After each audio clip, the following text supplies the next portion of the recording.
یہ توشہ خانہ ایک عام کیس نہیں چل رہا ہے، یہ ایسے ملٹری ٹرائل چل رہی ہے، یعنی کہ ایک فیئر ٹرائل کا مجھے موقع ہی نہیں دیا جا رہا. خیر وہ اس کے اوپر پھر سے میں سب جوڑے سے زیادہ بات نہیں کرتا، لیکن یہ میں کہوں گا کہ میرے سے وہ سوال پوچھے جا رہے ہیں جو آج پاکستان کی تاریخ 70 سالہ تاریخ میں کبھی کسی سے، جن کو بھی کتنی گفٹس ملی ہیں توشہ خانہ میں، 70 سال سے ملتی ہیں گفٹس، کوئی نئی تو چیز نہیں ہے. کبھی کسی سے وہ سوال نہیں پوچھا کہ جی آپ کو جو توشہ خانہ کی گفٹ ملی تھی وہ آپ نے آگے بیچی کس کو، یا آپ نے گفٹ کس کو کی. کبھی کسی سے آج تک یہ پوچھا ہے؟ کبھی کسی سے پوچھا ہے کہ توشہ خانہ جب آپ قیمت ادا کر کے وہ لے لیتے ہیں گفٹ، اس کے بعد آپ کی پراپرٹی آپ جو مرضی کریں؟ بھی آپ کون ہے پوچھنے والے کہ میری پراپرٹی سے میں یہ گفٹ کروں یا میں بیچوں؟ جب تک کہ جو بھی میرا چیز ہو وہ میں ڈکلیئر کروں، تو میرا سارا ڈکلیئرڈ ہے میرے ٹیکس ریٹرنز میں. تو وہ سوال پوچھے جا رہے ہیں آج، وہ وجہ اس کی ہے ان کو مل کچھ نہیں رہا. یہ 3.5 سال میں جتنا میں پرائم منسٹر ہوں، ان کو یہ 2 چیزیں ملی ہیں. اس کو کرپشن کہہ رہے ہیں، یہ جو توشہ خانہ ہے، اور دوسرا چیز القادر. یہ 2 کرپشن کے کیسز میرے پہ ملے ہیں. ان 3.5 سال میں جب نواز شریف پرائم منسٹر بنا تھا، 17 اس نے فیکٹریاں بنا چکا تھا 3.5 سالوں میں، اور سرکاری بینکوں سے قرضے لیتا تھا، فیکٹریاں بنا لیتا تھا، اور بعد میں وہ قرضے معاف کروا لیے، اور جو پیسہ دیا وہ 20 سال کے بعد واپس جو تھوڑا سا اور مارک اپ معاف کروا کے وہ بھی تھوڑا سا پیسہ دیا. ان سے کبھی پوچھا؟ زرداری اس ٹائم کے اندر مسٹر 2 سال میں اس کو مسٹر 10% ساری دنیا کہنا شروع کر دی تھی کہ ہر چیز پہ کمیشن کماتا تھا. تو یہ 2 چیزیں ملی ہیں 3.5 سال میں، اور انشاءاللہ یہ میں ثابت کروں گا جب کیس آگے بڑھے گا، لیکن موقع دینا چاہیے مجھے پوری طرح جواب دینے کا. دوسری چیز جس کے اوپر میں بات کرنا چاہتا ہوں وہ ہے کہ یہ جو سائفر کے اندر، اور سائفر کے اندر میں پھر سے واضح کر دوں کہ بڑے کلیئر قانون بنا ہوا ہے. سائفر ہوتی ہے فورن آفس کے اندر، جو سیکرٹ کوڈ وہ فورن آفس پہ رہتی ہے. یہ انسٹرکشنز ہیں کیبنٹ ڈویژنز کے، اس کے اندر کوئی اور کسی کے پاس وہ جو کوڈ والا سائفر ہے وہ نہیں جا سکتا. اور جو میرے پاس آیا تھا وہ مجھے پھر سے بلایا، بڑا اچھا ہے، ایف آئی آر کے سامنے پھر پیش ہوں گا. لیکن جو میرا مجھے کہتے ہیں کہ آپ نے وہ جو سائفر کے اندر چیز لکھی ہوئی تھی وہ پبلک کر دی، وہ پبلک تب ہوئی جب میں نے نیشنل سیکیورٹی کاؤنسل کے سامنے رکھا، جو کہ ملک کا سیکیورٹی کا سب سے بڑا ادارہ ہے. اس ادارے کے اندر پہلے رکھا، اس ادارے نے وہ سائفر کو دیکھا جو اس کے اندر لکھا ہوا تھا، وہ نہیں جو کوڈ ہے، جو اس کا مفہوم تھا، اور اس ادارے نے فیصلہ کیا کہ امریکہ کو ڈیمارش کرنی چاہیے کہ انہوں نے ہمارے اندرونی حالات میں مداخلت کی ہے. یہ جب نیشنل سیکیورٹی کاؤنسل نے کہہ دیا، پھر سب کو پتہ چل گیا کہ کیوں کہا ہے، کیونکہ وہاں سے ایک ان کے آفیشل نے کہا کہ جناب عمران خان کو جب تک آپ ہٹائیں گے نہیں نو کانفیڈنس میں، تو پاکستان کے اوپر بڑی مشکلات ہوگی. تو یہ تھا اس کا، تو یہ سب کو پتہ چل گیا. اس کے بعد تو اس میں کیا سیکرٹ رہ گئی، پھر کون سی سیکرٹ میں نے وائلیٹ کی؟ تو یہ بھی انشاءاللہ آ جائے گا سامنے. لیکن ایک چیز ہے کہ وہ جو سیکرٹ کو جو تھی وہ یاد رکھیں، اس میں گورنمنٹ بدلی گئی. یہ سازش ہوئی تھی میرے خلاف نہیں، پاکستان کے خلاف. اور جو وہ گورنمنٹ بدلی گئی، میں صرف آپ کو بتانا چاہتا ہوں کہ اس کے بعد ہوا کیا. آج پاکستانیوں کو کس چیز سے گزرنا پڑ رہا ہے. 16 روپے یونٹ بجلی تھی جب ہم گئے اپریل کے اندر، آج بجلی 50 روپے یونٹ پہ پہنچ گئی ہے. آپ ذرا پوچھیں تنخواہ دار لوگوں سے کہ ان کے اوپر آج کیا گزر رہی ہے. یہ کون ذمہ دار ہے اس کا؟ وہ جنہوں نے سازش کر کے گورنمنٹ گرائی تھی. اور اصل انکوائری یہ ہونی چاہیے جو میں نے سپریم کورٹ کے چیف جسٹس کو کہا تھا، آپ کو انکوائری کرنی چاہیے کہ یہ قوم سے بہت بڑی سازش ہوئی ہے، قوم سے دھوکہ ہوا ہے، اور اس کا ذمہ دار جنرل باجوہ تھا. اور اس لیے کیونکہ وہ تھا، کسی نے جرت نہیں پڑی کسی کی اس کے اوپر انویسٹیگیشن کرنے کی. آٹا 55 روپے 60 روپے سے پہنچا ہے آج کے جی 150 روپے پہ. سوچیں کہ یہ عام آدمی کی خوراک ہے آٹا. اس کے بعد چاول دگنی قیمت ہوگی جو چاول تھے. چینی، ہمارے دور میں بڑا شور مچا چینی چور. ہم نے انکوائری کروائی، چینی کی قیمت 80 روپے تھی، آج چینی 160 روپے پہ پہنچ گئی ہے. سارے جو بڑے بڑے شوگر مل مافیا وہ سارے بیٹھے ہوئے ہیں آج گورنمنٹ کے اندر. اور پھر دودھ، یہ دودھ بڑا ضروری ہے کیونکہ بچوں کے لیے بہت ضروری ہے. 150 روپے لیٹر سے گیا 230 روپے لیٹر پہ. اور دال دال جو عام آدمی کھاتا ہے 310 روپے سے 520 روپے پہ گئی ہے. 310 روپے کے جی سے 520 روپے کے جی پہ دال گئی ہے.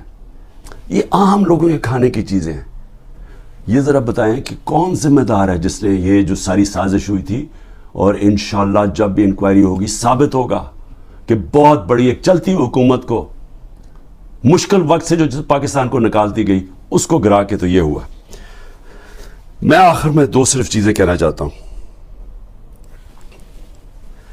ایک تو میرا پیغام ہے, یہ جو پولیس والے, یہ جو نامعلوم افراد عام پلین کپڑوں کے اندر گھس جاتے ہیں لوگوں کے گھروں میں, سارا گھر توڑتے ہیں, چوری کر لیتے ہیں, جو تشدد کرتے ہیں لوگوں پہ, جو ظلم کرتے ہیں, ٹارچر کرتے ہیں لوگوں کو جیلوں کے اندر, جنہوں نے سوشل میڈیا کے بچوں کو صرف ٹویٹس کے اوپر اٹھا لیا اور ان کو تشدد کر کے واپس بھیجا, جو صحافیوں کے اوپر ظلم کر رہے ہیں. عمران ریاض جو ابھی تک غائب ہے, پتہ نہیں کہ کدھر وہ گیا ہوا ہے. عدالتوں بھی بے بس ہو گئی ہیں, عدالتوں کے پاس بھی وہ بھی ہاتھ کھڑے کر دیے کہ جی وہ پروڈیوس کرو.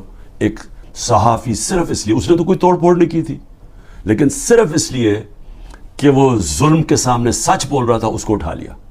4 پاکستان کے ٹاپ صحافی ملک سے باہر گئے ہوئے ہیں, ملک چھوڑ کے چلے گئے کیونکہ وہ سچ نہیں بول سکتے تھے.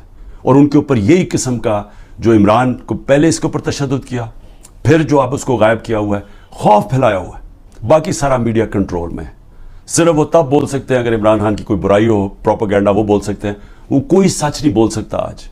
اور مجھے افسوس یہ ہے کہ ان میں سے جو ہم بڑے بڑے نام سمجھتے تھے کہ وہ صحاف کے لیے ان کی بڑی قربانیاں ہیں, وہ بھی آج گھٹنے ٹیک کے سامنے بیٹھے ہوئے ہیں. لیکن مجھے افسوس اور ہے ہیومن رائٹس آرگنائزیشنز پہ. مجھے افسوس ہے جو کہتی ہیں ہم عورتوں کے لیے NGOs بنے ہوئے ہیں, ہم عورتوں کے لیے حقوق کے لیے کھڑے ہیں. یہ واحد پارٹی ہے پاکستان کی تاریخ میں جس نے پہلی دفعہ خواتین کو پولیٹکس میں لے کے آئیں. انہوں نے شرکت کرنی شروع کی, جلسوں کے اندر عورتیں آئیں, فیملیز آئیں. یہ پہلی دفعہ ہوا ہے ہمارے ملک میں. یہ خوشائن چیز ہے کہ ملک کی جتنی بڑی پارٹیسپیشن ہوگی پولیٹکس کے اندر, اتنا بہتر وہ احتساب کریں گے حکمرانوں کا. جتنی زیادہ بڑی ٹرن آؤٹ ہوگی اس کا مطلب کہ عوام نظر رکھ رہے ہیں حکمرانوں کے اوپر. تو اصل تو ڈیموکریسی کا مطلب ہی ہے کہ عوام احتساب کرتی ہے, جو حکومت کرتے ہیں وہ دیکھتی ہے ان کا. تو عوام تو آج پہلی دفعہ نکل رہی ہے, اس طرح ٹرن آؤٹ ہو رہا ہے, عورتیں نکل رہی ہیں. اور ان عورتوں کے اوپر جان کے یہ تشدد کیا جا رہا ہے باقی عورتوں کو ڈرانے کے لیے کہ وہ نہ گھروں سے نکلیں, کہ وہ چپ کر کے سہم کے بیٹھ جائیں. تو کدھر گئی ہیں ہیومن رائٹس جو عورتوں کو ریپرزینٹ کرتی تھی؟ کدھر ہیں وہ عورتیں؟ کیوں نہیں بول رہی کہ یہ جو ظلم ہو رہا ہے ان عورتوں کے اوپر؟ وہ بیچاری صنم اور طیبہ, وہ تو تحریک انصاف میں ان کا کوئی عہدہ نہیں ہے, ان کو جیلوں میں ڈالا ہوا ہے. وہ صنم کے خامد آیا, اس کو پکڑ کے لے گئے. اب ان کا گھر میں بچہ ہے, وہ کیا کرے گا؟ دونوں کو پکڑ کے لے گئے. عمر چیمہ اس کی بیوی, میں پھر سے کہتا ہوں, وہ کینسر کی سفرر ہے, کینسر کی سے اس کو پکڑ کے جیل میں ڈال دیا, صرف اور صرف دہشت پھیلانے کے لیے کہ عورتیں گھروں سے نہ نکلیں. اور پھر سے کہ نہ یہاں بول رہی ہیں نہ باہر. بڑی فکر ہے افغانستان کی عورتوں کی, بہت فکر ہے. اور ہے ٹھیک ہے کہ اسکولوں میں سب سے زیادہ ملک کی بہتری ہوتی ہے جب عورتیں پڑھی لکھی ہوتی ہیں. اور پاکستان میں تو خاص طور پہ جب آپ کی آبادی تیزی سے بڑھ رہی ہو تو اس کو روکتا ہی ہے کہ پڑھی لکھی, جب آپ کی بچیاں پڑھی لکھی ہوتی ہیں, عورتیں پڑھی لکھی ہوتی ہیں. لیکن کیوں فکر نہیں ہے کہ یہ پاکستان کی عورتوں سے کیا ہو رہا ہے؟ تو ایک تو یہ ہے. میں آخر میں صرف یہ کہنا چاہتا تھا کہ جو مرضی آپ کر لیں, یہ آپ جو سب کچھ کر رہے ہیں, یہ جو سارا دہشت پھیلائی ہوئی ہے اور لوگوں کو جیلوں میں ڈالا ہوا ہے اور گھروں میں یہ توڑ پھوڑ کر رہے ہیں, یہ آج میرا دن یاد رکھ لیں, جب بھی الیکشن ہوگا آپ تحریک انصاف کو روک ہی نہیں سکتے.